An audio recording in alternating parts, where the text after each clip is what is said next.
how to draw manga eyes in many different ways. The three main components are the eyebrows, the eyeline, and the iris. Let's start with the eyebrows.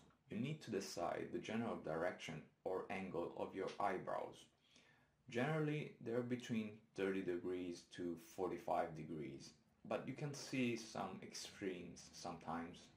You can draw the eyebrows in a single direction or two, breaking the line at roughly 3/4 to the end, or even break it in three different angles, it's up to you. Or you can even invert the direction. The next variation is the thickness. Sometimes it's a simple thin line, or sometimes it's a very thick one. Again, you can vary the thickness midway, and this usually happens either at the beginning or at the end. Third variation, it's how solid or striped you make the eyebrows. Let me explain. You can make it completely solid or slightly striped at the beginning or at the end of the eyebrow. Or, in alternative, you can draw the whole thing with curved lines to make it more realistic. Last but not least, the length.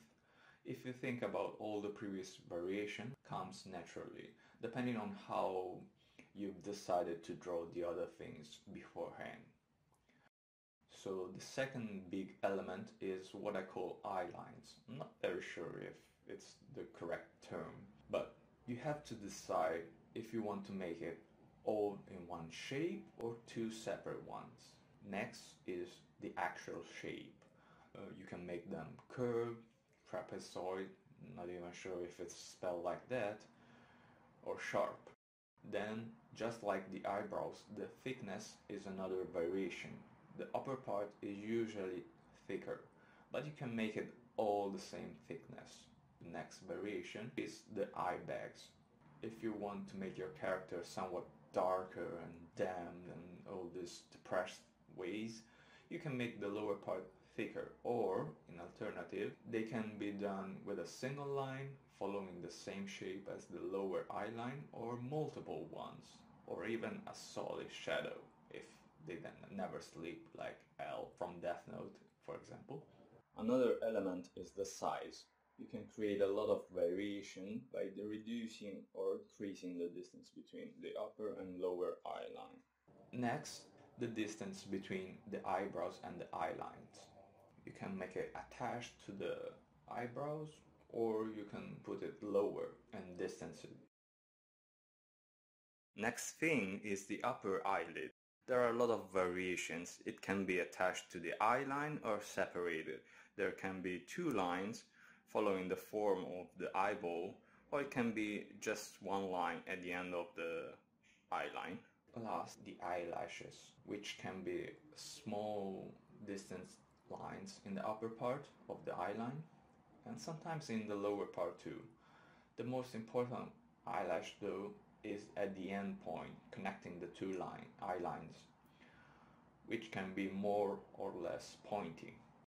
Now for the last element, the iris. The first obvious variation is the size.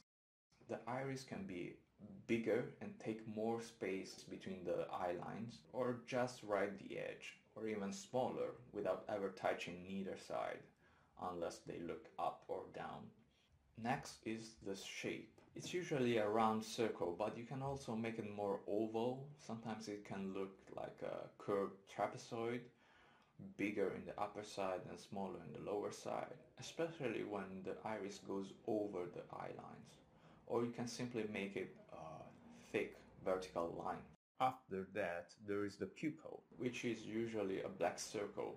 It should follow the same overall shape you have given to the iris, so it could be also oval, or you may not even draw it at all. It's used sometimes to show blind eyes. You can also make it a very sharp vertical line for cats or foxes like in Naruto. There are many options to make it unique, like crosses, stars, or other shapes. Next variation is the shadow effects. You can draw some shadows with hatching or solid color in the upper or lower half of the iris. You can make the outer line darker, thicker. You can also draw more realistic effects with lines going out from the pupils or in the middle.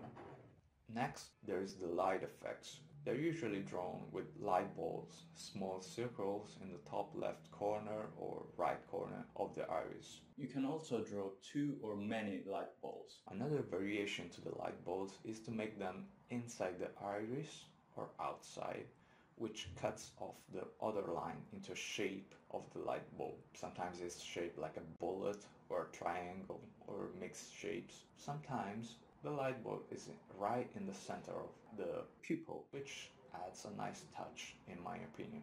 Between shadow and light effects, you can really play a lot. Sometimes you see eyes with 80% of shadows, almost totally black, with some effects in the lower part, or maybe some white lines. And that's it. I hope you have fun with these, and let me know in the comments.